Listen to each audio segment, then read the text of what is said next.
경북도는 7월부터 도입될 자치경찰제를 원활히 시행하기 위해 전담 조직을 꾸리고 준비 작업에 들어갔습니다. 경상북도와 청도군이 참치 가공 및 수출업체인 S&B 인터내셔널과 150억 투자 양해 각서를 체결했습니다. 영천시가 인구 늘리기 정책을 꾸준히 추진한 결과 지난해 경상북도에서 가장 낮은 인구 감소율을 기록했습니다. 2021학년도 중학교 무시험 입학 전산 배정이 13일 영천교육지원청 소회의실에서 열렸습니다.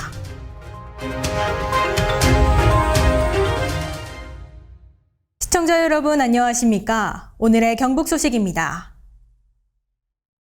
경북도는 7월부터 도입될 자치경찰제를 원활히 시행하기 위해 전담 조직을 꾸리고 준비 작업에 들어갔습니다. 도는 기획조정실 내에 전담 조직을 신설하고 조례제정과 경상북도 자치경찰위원회 구성, 사무기구 설립 등 자치경찰제 도입을 위한 준비를 시작했습니다. 경상북도 자치경찰위원회는 7명으로 구성되며 위원회의 원활한 운영을 위해 지방공무원과 경찰공무원으로 구성된 사무기구도 설치됩니다. 자치경찰제 시행으로 중앙정부와 지방정부가 공동으로 치안 업무를 수행하는 계기가 마련되며 주민의 요구가 반영된 주민 밀착형 치안 서비스를 제공할 수 있을 것으로 기대됩니다. 경상북도와 청도군이 참치 가공 및 수출업체인 S&B 인터내셔널과 150억 투자 양해 각서를 체결했습니다. 13일 청도군청 대회의실에서 체결된 각서에 따르면 청도군 청도읍 송음리에 참치 해체 및 가공을 위한 냉동시설, 가공 포장 라인, 입출고장 등의 시설이 마련됩니다. 이는 올해부터 내년까지 2년에 걸쳐 추진되며 신규 일자리 20개도 함께 창출될 예정입니다. 이번 투자로 기업은 첨단 위생관리 생산 시스템을 구축해 글로벌 수준의 품질과 가격 경쟁력을 확보하고 매출액 2천억 원을 목표로 성장해 나갈 계획입니다. 영천시가 인구 늘리기 정책을 꾸준히 추진한 결과 지난해 경상북도에서 가장 낮은 인구 감소율을 기록했습니다.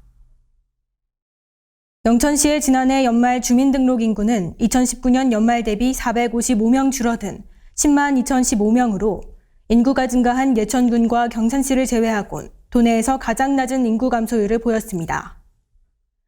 이는 코로나19 여파와 수도권 인구 집중 가속화 등으로 도내 전체 인구가 꾸준히 줄고 있는 상황에서 영천시의 인구 늘리기 정책이 효과를 보인 것으로 평가받고 있습니다. 반면 도내에서 인구가 가장 많이 감소한 곳은 포항시로 4,109명이, 상주시는 3,460명이 줄어들었습니다. 영천시가 지역 내 사회복지시설 42개소를 대상으로 증상 여부와 상관없이 코로나19 검사를 실시하고 있습니다.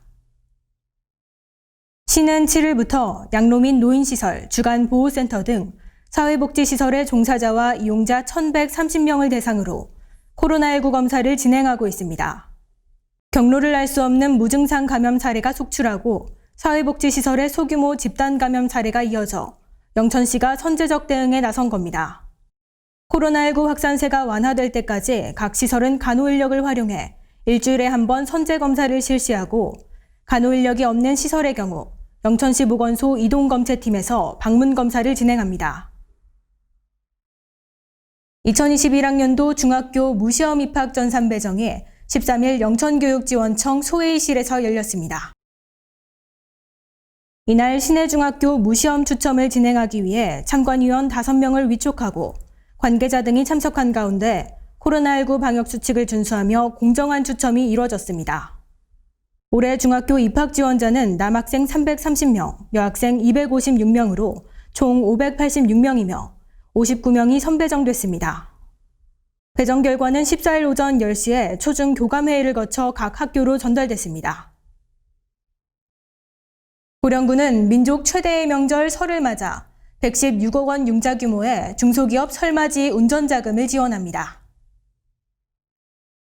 이번 운전자금 지원은 일시적으로 자금 수급이 어려운 중소기업의 경영 안정화와 자금난을 해소하고자 마련했으며 18일부터 22일까지 온라인으로 신청하면 됩니다.